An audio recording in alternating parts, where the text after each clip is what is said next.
What's going on, Los Angeles? How we doing, LAFB fam?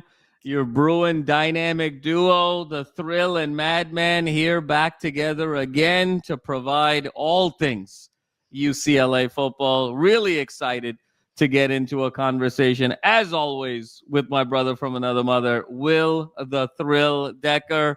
Thriller, how we feeling today? You know, I know you and I are big NBA guys. We'll sort of just start there for fun. I know, unfortunately, Warriors eliminated the great Steph Curry. Of course, his injury changed the entire complexion of that series. But taking a zoom out, Thriller, feels like it's wide open in the NBA. Who is your favorite to win the NBA championship? Let's just start there. Man, I no friend to Lakers fans, but Nikola Jokic in the Nuggets. If they're able to take down the vaunted OKC Thunder right here, I just think they have to be the favorites moving forward. They've already won a title too, which not every other team has. Minnesota's fantastic. Really like what they've been able to put together, but they felt a little beatable if Steph Curry was out there. At least 6 or 7 games. I think that series would have gone had Steph been healthy enough. The Knicks, I think I'm pulling for the Knicks the most. I love New York City. I love basketball, and the Mecca at the Garden was rocking this past week. And Indiana is just shocking people again. I think people forget they were in the conference finals last year too, taking down the Cavs. But as long as Jokic is out there, he's got to be the favorite, man. That dude is special. That dude is special. Indeed, Thriller. Well, when we think about UCLA football, Will, I think we've had a special last couple of days, particularly on the recruiting side. What's so interesting is so much of the conversation the last few weeks, last few months, rightfully so, has been all about this 2025 season, the roster construction, the inputs, the outputs, all the transfers. We've joked time and again about you can never have too many defensive backs. We've been talking about challenges at the edge, all the great inputs on offensive line, and really excited about this 2025 class.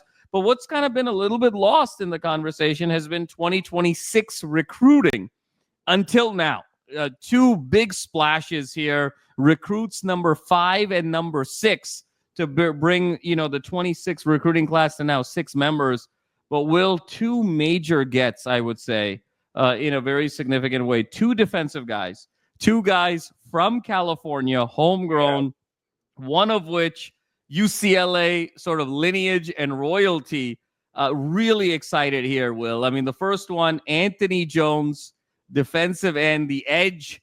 What a freak specimen this young man is. 6'5", 260. You're talking about the number 34 ranked player in the state of California, number 17th at his position nationally from Crean Lutheran and Irvine, and had offers from the likes of Tennessee, from the likes of Washington, ultimately picks UCLA given what he's seeing from Ikaika Malloy and the rest of this defensive staff and what Deshaun Foster is building. So much needed edge help and that pipeline to come here, Will. Very excited. What a freak athlete he is.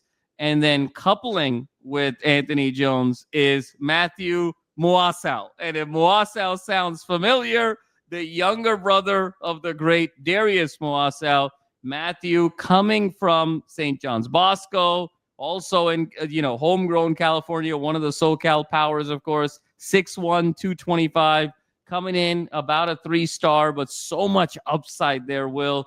And just that tutelage from his older brother. Matthew Moasau, Anthony Jones come together, making recruits 5 and 6 for this class of 26. Will, your impressions, your thoughts, what does it mean for you? I think it gives this team an identity with the recruiting class they're moving forward. And let's start with Anthony Jones. First off, I thought it could have been the Michigan State defensive end we got in the transfer portal. Also an edge, also named Anthony Jones. It's kind of like a who's on first scenario when it comes to that. But you just look at the build and what Anthony Jones is. I mean, 6'5", 260. This guy's going into his senior year. Like, he still has some room to grow there. What he could potentially bring on the edge. And I mean, you mentioned Tennessee and Washington. Those were 2 of the favorites. This guy had offers from Georgia, Ohio State, Michigan, the who's who of college football, and he chose to go to UCLA. So that to me is, signifying that Foster and Malloy are building a culture where if you have a good player here, you may want to stay home and play for UCLA. I think that's something that's very big and large within the community. Endless upside. And, with what Malloy's been able to do, he's worked with this defensive line room for 2 years. He has tangible selling points now with these edge rushers and these interior defensive tackles. He worked with Oluwafemi Oladejo for what was it, like 5-6 games at edge.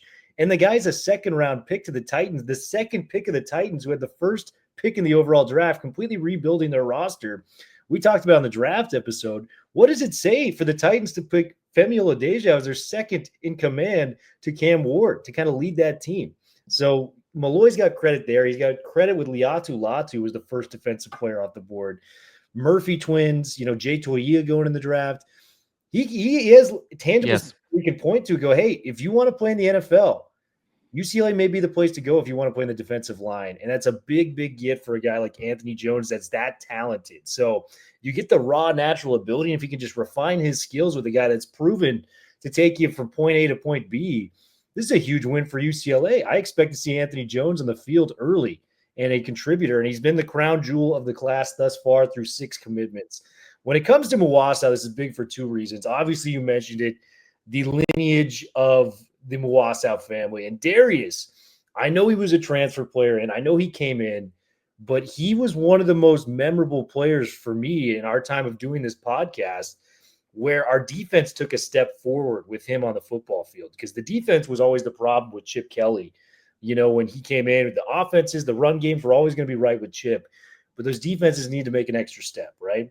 When you put in a Darius Muwasa, the defense, his last year there, he really had a firm handle on setting the culture. And I'll never forget being at the LA Bowl when he spoke at the post-game press conference, tearing up, and it meant the world for this guy to put on the blue and gold. And everyone walked out of that room like, what a guy Muwasa is. I had reporters looking left and right saying, this guy, what an all-time dude to have in the locker room. And lo and behold, he gets drafted by the New York Giants. So he's got that NFL talent, that high-level ability. His brother, he's playing at a big-time program, which is the other thing I'm very pleased about. Mater Dei has been USC's bread and butter in the recruiting world, whether it's your liner, it's Matt Barkley's, Amon-Ra St. Brown. I think they just got an edge rush commitment this last week or two. Sean Mater Scott. Dei. Yep. It seems like, with Mater Dei, if you're a good player, when you go into SC, bud, like that's kind of the next, in-line type of movement. Everyone knows there's 2 programs in Southern California that have national, accreditation and control. And another guy we're going to get to that's also Bosco here. Sir. But if you can take over and just plant your flag at Bosco while USC has Mater Dei, this could set up rivalries that exist starting in high school going to no the college. Question.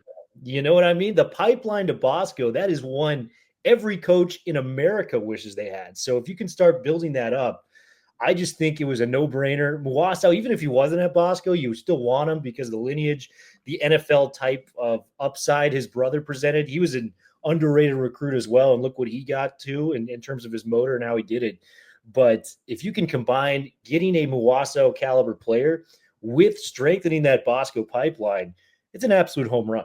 No question, Will. There's so much of what you said that I loved, and we'll maybe start with Anthony Jones. I think your point about what Ikaika Malloy did with Femi Oladejo is one of the most underrated stories in all of college football. It's absolutely insane.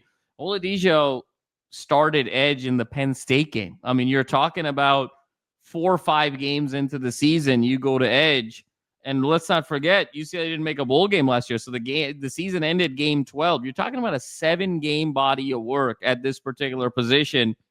And Femi Oladejo goes in the second round of the NFL draft. Will, to your point, as another pillar with the number 1 overall pick in the draft, Cam Ward, for the Tennessee Titans. And so Malloy can go to an Anthony Jones and say, look at what I was able to do over a 7-game body of work.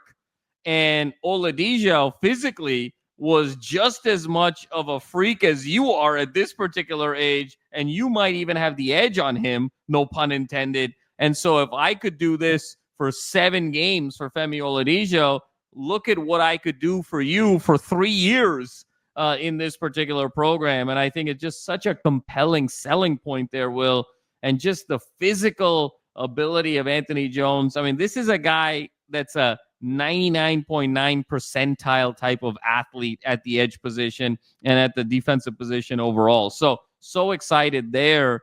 And then I think, Will, you said it best. Matthew Mokiao, the stars don't really tell the story. He's sort of 3-star right now.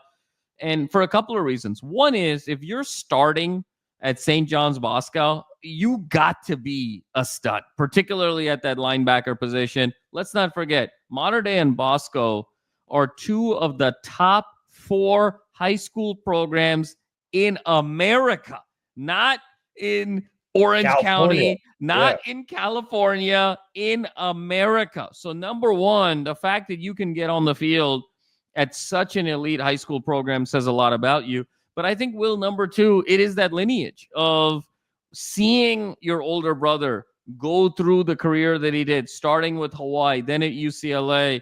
You talk about what a leader he was. He was the captain of that defense in so many ways, Will.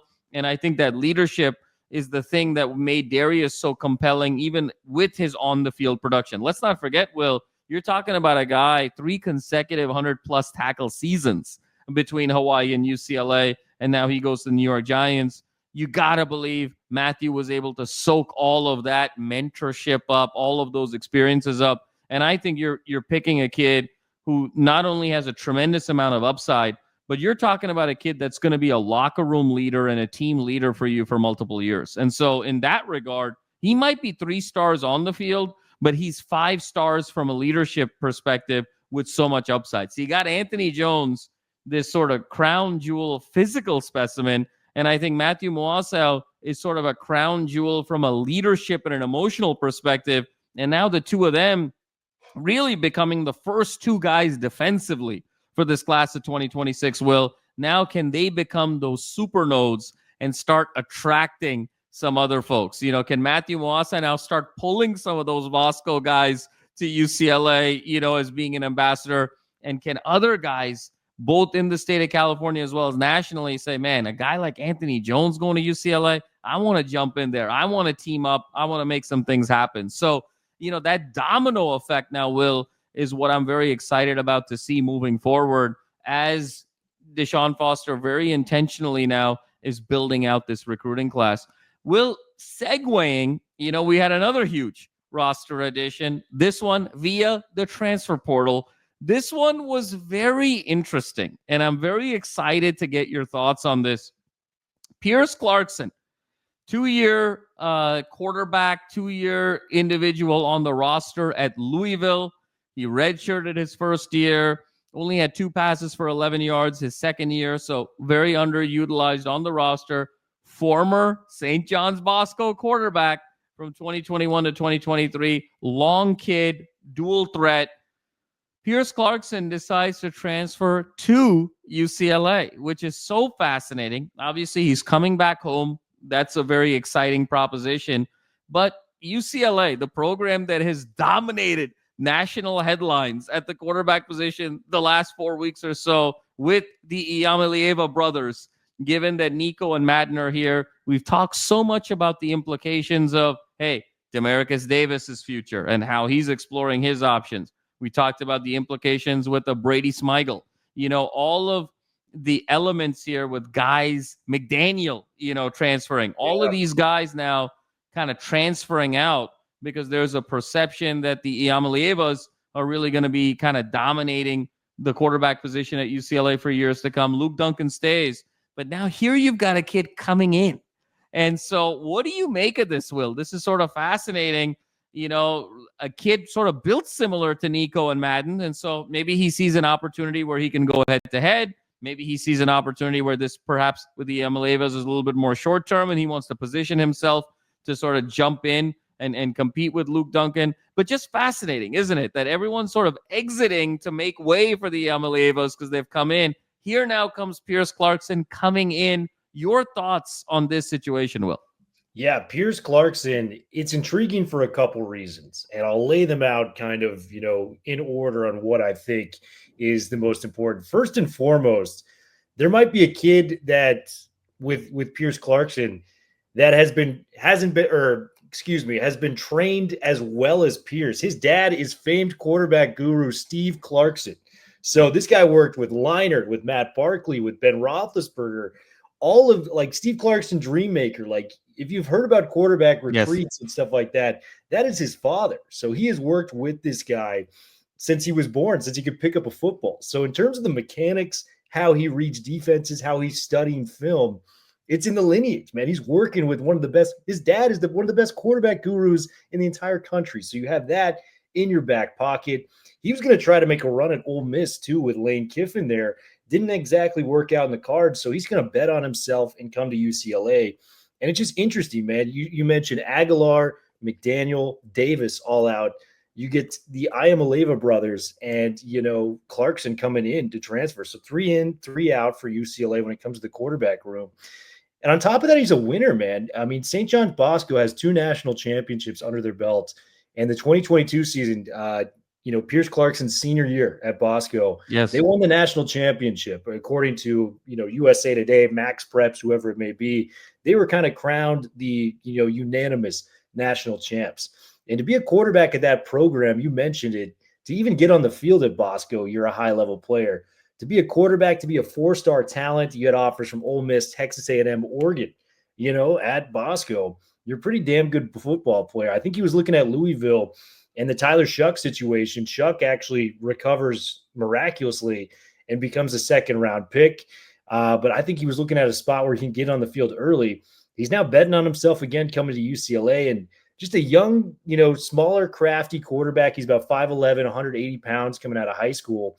But the dual threat ability and his ability to read the field and, manipulate the defense, I think there's a lot of upside there. And like we talked about with Mokiao, keep that Bosco pipeline strong. Yes. I mean, this is a huge advantage to having a lot of Bosco kids, is it's going to make more of these Bosco kids feel welcomed and recruited at a UCLA environment. So when you check off all those boxes, from the development he's had from a young age to his pedigree as a winner to strengthening that Bosco pipeline, where's the downside here? I don't see any.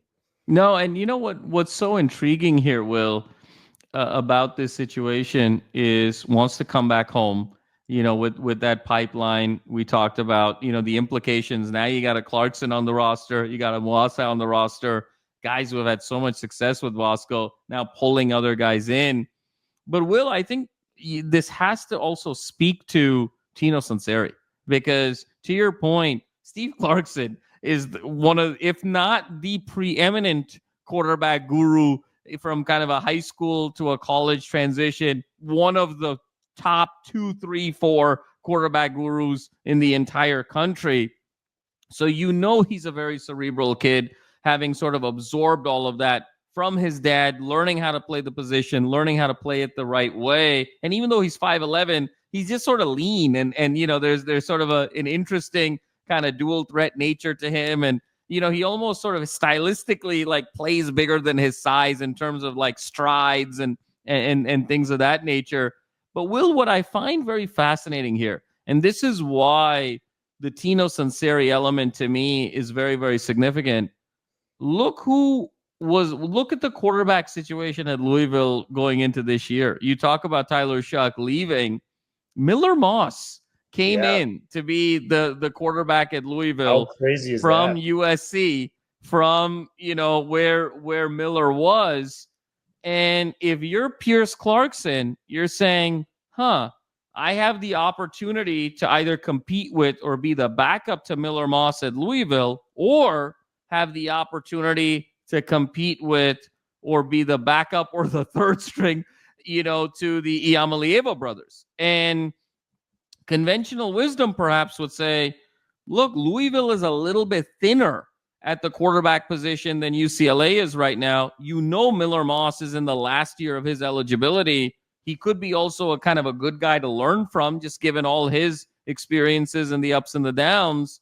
But he chose UCLA. And so to me, it's not just about the coming home. I think there's an opportunity where you can see this kid really wants to compete with, I think, guys that are stylistically similar to him. Even though Nico is bigger than Pierce Clarkson is. I think stylistically they can be similar. Madden is sort of still similar stylistically. He wants to compete and he wants to get that Tino Sunseri tutelage.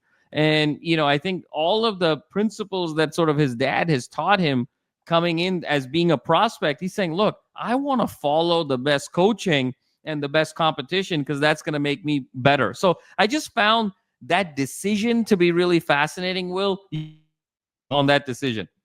Yeah, I think it came down to multiple spots. I think it illustrates a kid, as I mentioned earlier, that's willing to bet on himself. But if he can do it at home, at UCLA, let's be honest, we talked about a draft episode, the Power 2 conferences, where do all the best players come from when it was in terms of the NFL draft? If you can do it on a bigger stage at home in an offense that's clearly on the upward swing with a Tino Sunseri there, why not take your chances? I mean, the ACC is great, but if you have a chance to go to UCLA, are you kidding me? I think the thing with the Iamaleava thing is Nico is going to be the starter this year. No questions asked. Hands down. But we've raised the issue about it. What if the NIL doesn't come in for him? Yes. What if, he's good enough to go pro? He is, if you look at what he is built like at the 6'5", 6'6" frame that Nico has, the guy was one of the top quarterback prospects for a reason, and his mechanics are flawless. And I think if he puts it together like we think he can in Tino's system, we could be talking about a guy that, skyrockets into the first round, given that the quarterback talent these last 2 years hasn't been to that like Caleb Williams, Jaden Daniels type of standard we're used to when it comes to the NFL draft. So there's a real case, Nico, with 1 year, it could be one and done at UCLA. And that competition is wide open for Clarkson or Luke Duncan or Madden to come in and take that starting job. So if he's willing to bide his time at Louisville, why not do it at UCLA in a bigger conference? No question, Will. And I think that it's spot on, because I think everyone forgets that even though Nico started for 1 year at Tennessee, he had that redshirt year the year before, and he played in that bowl game. And you sort of got a taste of what Nico could do. So Nico's eligible to go to the NFL after this year. And to your point, look at what we have seen in college football the last few years, Will. I mean, Cam Ward, case in point.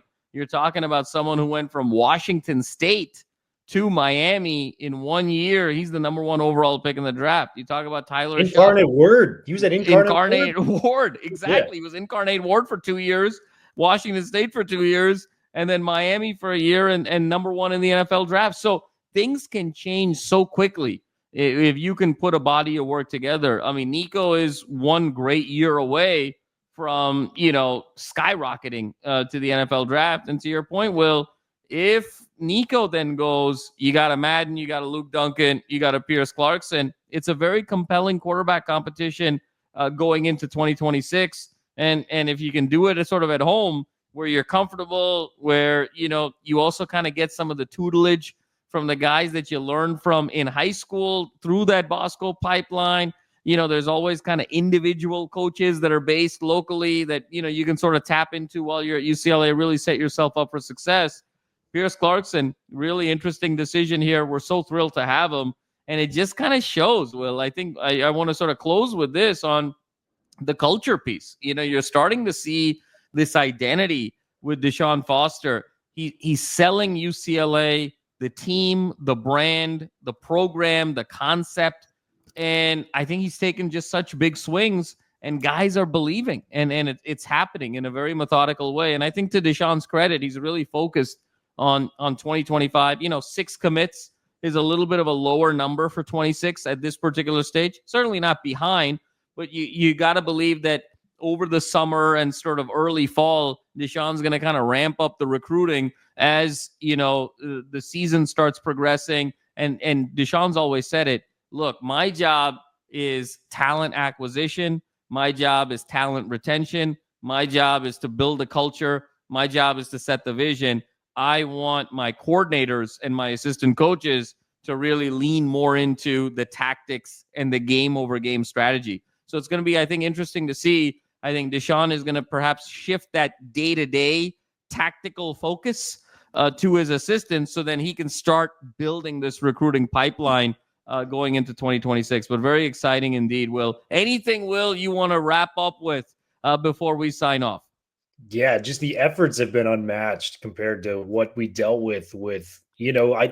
Chip had a lot of flaws. I think he was a genius offensive mind, and I think that, was concurrent with Ohio State getting over the hump last year and him taking a job with the Raiders. But the recruiting efforts that Foster is showing that, Chip didn't for the most part when it came to connecting with local high schools. And, talk about this, man. We get the number one quarterback and the number one running back in the transfer portal. You're getting guys that, had offers from Georgia's and Ohio State's coming to UCLA now. I mean, he's off to a, ferocious start. I think you got the right coordinator in with Tino Sinceri on the offense. I like the offensive line coach in Quan.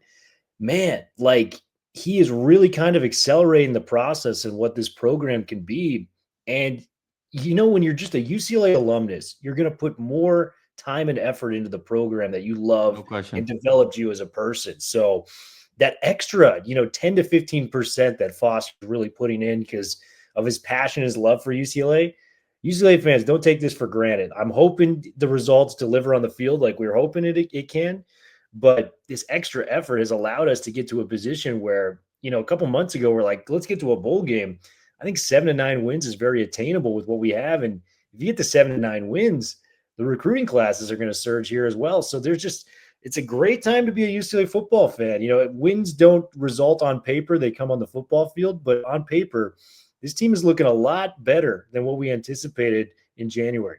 No question about it, Will. And I think this is sort of that beauty of local coverage versus national coverage, because I think what we're seeing on a day-to-day basis. Now, to your point, it's got to translate on the field. You don't win off seasons. You don't win on paper. Just ask the Los Angeles Chargers. If you could win an off season, they'd be 7-time Super Bowl champions, 7-time national champions. You don't win in off season. They don't give you a trophy for that. You have to be able to do it on the field. But I think what we're seeing here, Will, in terms of the transfer portal gets, you talked about quarterback and running back, offensive line, what we've done in the secondary. I think what we're seeing in terms of the swings that Deshaun Foster is making, it's really, really significant. And I don't think the national media has caught up yet, because if you look at it, Will, Vegas still has the over-under on this team as 5.5 wins. And I think that was, a fair number if you talked about this 3 or 4 months ago, to your point. But with all of these roster tweaks, the fact that it has not budged from 5.5 wins, I think there's a real arbitrage opportunity there. I certainly am not encouraging people to go gambling, even though we are sponsored by Bet Online at the LA Football Network. So if you are going to gamble, go to Bet Online for all your needs. But I think that there is an oversight that is taking place, because Vegas has not tweaked that number even after all of these transactions. So we're flying under the radar, which is, I think, exactly where we want to be. And let's start this 2025 season with a bang against Utah. And then all of a sudden, the sky is the limit here. And we can dream big in this era of 12-team playoffs. We can dream big. And that's really what May, June, and July is for. Thriller, always such a pleasure. My brother from another mother. Fans, please hit that like and subscribe button, supporting our channel as we continue to grow and grow to new heights, hopefully, in the 2025 season and beyond. Much love to all of you. We'll be back, as always, in a few days, as soon as anything crazy drops, which it's starting to get more and more frequent with UCLA football, and we're so excited about that. And as always, 4's up forever.